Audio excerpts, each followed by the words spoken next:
क्या भारत चुपचाप दुनिया का नया डिफेंस सुपर पावर बनता जा रहा है?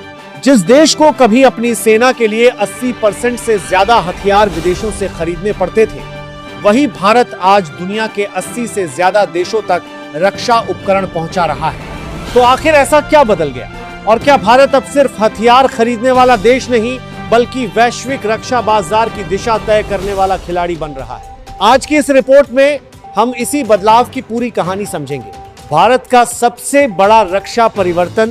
दोस्तों, वैश्विक रक्षा बाजार में इस समय एक बड़ा बदलाव दिखाई दे रहा है। करीब एक दशक पहले तक भारत अपनी अधिकांश सैन्य जरूरतों के लिए विदेशी सप्लायर्स पर निर्भर था, लेकिन आज भारत एडवांस डिफेंस सिस्टम्स विकसित कर रहा है, रक्षा उत्पादन लगातार बढ़ रहा है और देश वैश्विक सप्लाई चेन में अपनी मजबूत जगह बना रहा है।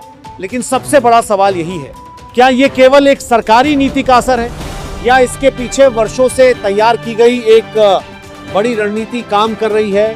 कैसे निजी कंपनियां, जिन्हें कभी रक्षा क्षेत्र में सीमित भूमिका मिलती थी, आज हजारों करोड़ रुपए के प्रोजेक्ट संभाल रही हैं? हाल के वर्षों में सुरक्षा चुनौतियों और सीमाओं पर बढ़ते तनाव ने एक बात साफ कर दी, अगर भारत को लंबे समय तक रणनीतिक रूप से मजबूत रहना है तो रक्षा उत्पादन में आत्मनिर्भरता बढ़ानी होगी। यहीं से रक्षा निर्माण, रिसर्च और घरेलू उद्योग को नई गति मिली। आज भारत का रक्षा उत्पादन लगभग 1.78 लाख करोड़ के स्तर तक पहुंच चुका है। इसमें निजी क्षेत्र की भागीदारी भी तेजी से बढ़ी है और कई भारतीय कंपनियां अब केवल पार्ट सप्लाई नहीं बल्कि बड़े रक्षा प्लेटफॉर्म विकसित करने की दिशा में काम कर रही हैं। लेकिन असली बदलाव अभी बाकी है, क्योंकि सरकार ने ऐसा क्या किया जिसने पूरे रक्षा उद्योग की तस्वीर बदल दी? इस बदलाव को रफ्तार देने में सबसे बड़ी भूमिका निभाई नई डिफेंस एक्विजिशन प्रोसीजर यानी डीएपी 2026 ने। सरकार ने खरीद प्रक्रिया को आसान बनाया और सबसे अहम फैसला लिया, रक्षा उपकरणों में 60% तक स्वदेशी सामग्री को प्राथमिकता देने का। यानी अब लक्ष्य सिर्फ भारत में असेंबली नहीं बल्कि डिजाइन, टेक्नोलॉजी और इंटेलेक्चुअल प्रॉपर्टी को भी भारत में विकसित करना है। इसी नीति का असर है कि Tata advance systems, Adani defence, LT और भारत फोर्ज जैसी भारतीय कंपनियां अब केवल सप्लायर नहीं रही। आज ये कंपनियां बड़े वेपन सिस्टम्स, आर्टिलरी प्लेटफॉर्म और एडवांस डिफेंस टेक्नोलॉजी विकसित करने में अहम भूमिका निभा रही हैं। भारत का रक्षा उद्योग अब सरकारी कंपनियों तक सीमित नहीं बल्कि एक मजबूत पब्लिक प्राइवेट इकोसिस्टम बन चुका है। भारत फोर्ज की बड़ी उपलब्धियां, अगर बड़े कॉन्ट्रैक्ट्स की बात करें तो भारत फोर्ज सबसे आगे दिखाई देती है। कंपनी को हजारों क्लोज क्वार्टर बैटल कार्बाइन्स और 182 एटैक्स आर्टिलरी गनों की सप्लाई के बड़े ऑर्डर मिले हैं। इसके अलावा टाटा एडवांस सिस्टम्स के साथ मिलकर बड़े आर्टिलरी प्रोजेक्ट्स पर भी तेजी से काम किया जा रहा है। ड्रोन और नेवल टेक्नोलॉजी की दौड़। वहीं अदानी डिफेंस ने ड्रोन, एरोस्ट्रक्चर और स्मॉल आर्म्स के क्षेत्र में अपनी मौजूदगी मजबूत की। दूसरी ओर एलटी ने नेवल इंजीनियरिंग, सबमरीन सिस्टम्स और मैरीटाइम प्लेटफॉर्म्स में अपनी क्षमता साबित की है। अब अगला बड़ा मुकाबला मेल यूएवी यानी लॉन्ग एंड्योरेंस ड्रोन प्रोग्राम में देखने को मिल रहा है। भविष्य की जंग कैसी होगी?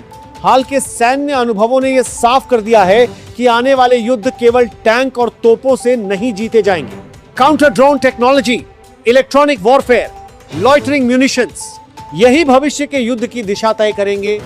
यही वजह है कि निजी रक्षा कंपनियों की ऑर्डर बुक लगातार बढ़ रही है। लेकिन सबसे बड़ा बदलाव अभी बाकी है, क्योंकि अब भारत सिर्फ हथियार बना नहीं रहा बल्कि दुनिया को बेच भी रहा है। भारत बना डिफेंस एक्सपोर्ट पावर। जो देश कभी अपनी रक्षा जरूरतों के लिए विदेशों पर निर्भर था, आज वही भारत वैश्विक रक्षा निर्यात के क्षेत्र में लगातार अपनी पहचान मजबूत कर रहा है।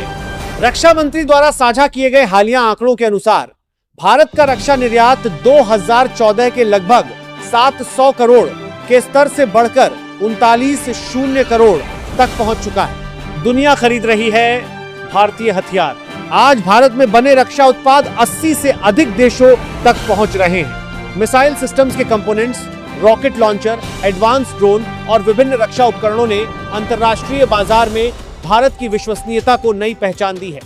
यही कारण है कि भारत अब केवल एक खरीदार नहीं बल्कि एक भरोसेमंद रक्षा साझेदार के रूप में भी देखा जा रहा है। भारतीय तकनीक पर बढ़ता भरोसा। भारतीय रक्षा उद्योग की सफलता केवल बड़े प्लेटफॉर्म तक सीमित नहीं है।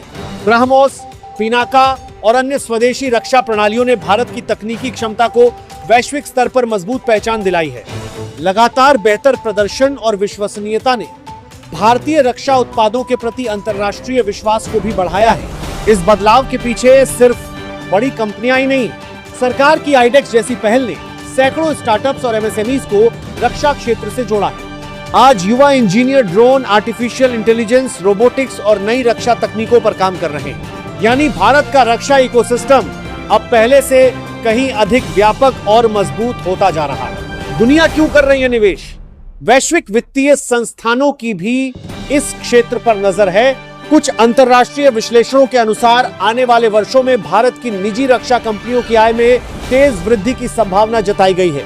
यानी दुनिया अब भारत के रक्षा उद्योग को केवल देख नहीं रही, बल्कि उसे भविष्य के एक महत्वपूर्ण निवेश क्षेत्र के रूप में भी देखने लगी है। लेकिन इस सफलता के बावजूद भारत के सामने कुछ बड़ी तकनीकी चुनौतियां अब भी मौजूद हैं। आर्टिलरी, ड्रोन और मिसाइल सिस्टम्स में तेज प्रगति के बावजूद हाई परफॉर्मेंस एयरक्राफ्ट इंजन, अत्याधुनिक सेंसर और कुछ महत्वपूर्ण सेमीकंडक्टर तकनीकों में अभी भी लंबा सफर तय करना बाकी है। आत्मनिर्भरता का अगला चरण यही वजह है कि भारत अब केवल रक्षा उपकरण बनाने पर नहीं, बल्कि रिसर्च, डिजाइन और स्वदेशी तकनीक विकसित करने पर भी तेजी से निवेश कर रहा है। लक्ष्य साफ है, ऐसा रक्षा इकोसिस्टम तैयार करना जो भविष्य की चुनौतियों का सामना अपनी तकनीक के दम पर कर सके। भविष्य की जंग कैसी होगी? रक्षा विशेषज्ञों का मानना है कि आने वाले समय की प्रतिस्पर्धा सिर्फ मिसाइलों और टैंकों तक सीमित नहीं रहेगी। Artificial intelligence, quantum computing, cyber सुरक्षा और स्पेस टेक्नोलॉजी जैसे क्षेत्र किसी भी देश की रणनीतिक क्षमता तय करेंगे और भारत भी इन्हीं क्षेत्रों में अपनी तैयारी तेज कर रहा है। भारत की नई रणनीतिक पहचान एक समय था जब भारत रक्षा तकनीक के लिए दुनिया की ओर देखता था। आज भारत अपनी तकनीक विकसित करने, उसे वैश्विक बाजार तक पहुंचाने और अंतर्राष्ट्रीय सप्लाई चेन में मजबूत स्थान बनाने की दिशा में आगे बढ़ रहा है। यही बदलाव भारत की नई रणनीतिक पहचान बनता दिखाई देता है। तो क्या भारत दुनिया का अगला डिफेंस सुपर पावर बनने की राह पर है? इस सवाल का अंतिम जवाब आने वाले वर्षों की तकनीकी प्रगति, रक्षा उत्पादन और वैश्विक साझेदारियों पर निर्भर करेगा। लेकिन इतना जरूर कहा जा सकता है कि भारत ने रक्षा क्षेत्र में अपनी दिशा बदल दी है और आज दुनिया उसे पहले से कहीं अधिक गंभीरता से देख रही है। अब आपकी राय जानना चाहते हैं, क्या आपको लगता है कि भारत आने वाले वर्षों में दुनिया के शीर्ष रक्षा निर्यातकों में अपनी जगह और मजबूत करेगा? कमेंट करके अपनी राय जरूर बताइए। अगर आपको ये रिपोर्ट पसंद आई हो तो वीडियो को लाइक करें, शेयर करें और न्यूज़ एक्स्ट्रा को सब्सक्राइब करना बिल्कुल ना भूलें। तब तक के लिए जय हिंद।